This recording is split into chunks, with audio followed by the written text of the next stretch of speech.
शब्द सुनाता सगरो सुबह शाम दोपहर में।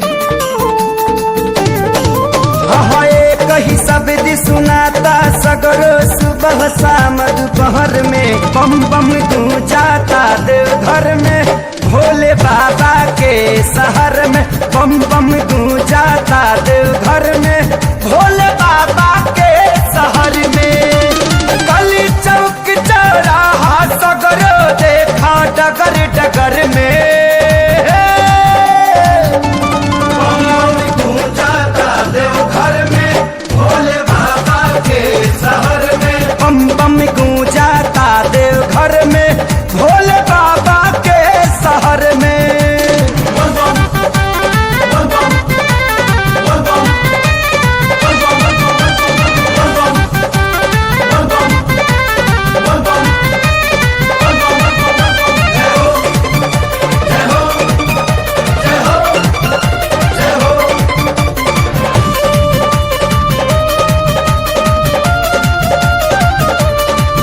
हर जुबा पे शिव के नाम हवे, एक ही मंजिल पैगाम हवे।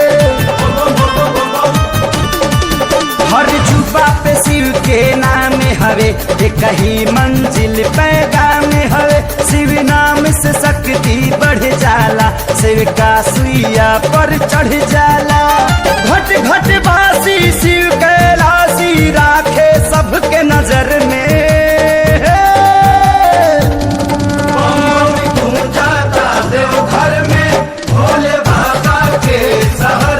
बम बम गूंजाता देवघर में ओ भरदानी के शहर में।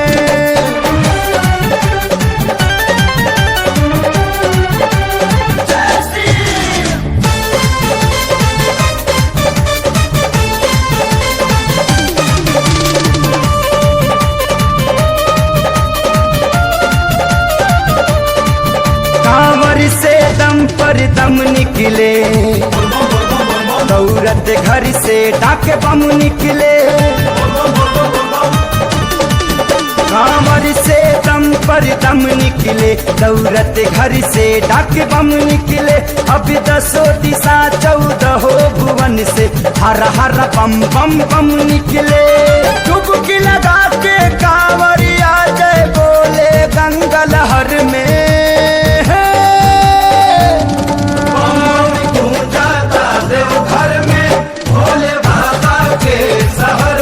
बम बम गूंजाता देवघर में बैजू बाबा के शहर में।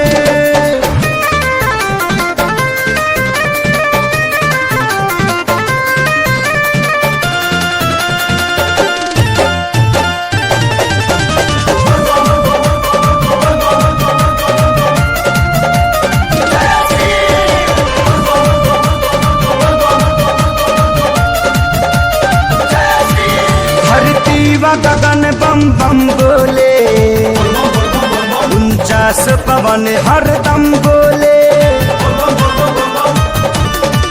धरती या गगन बम बम बोले, 49 पवन हरदम बोले।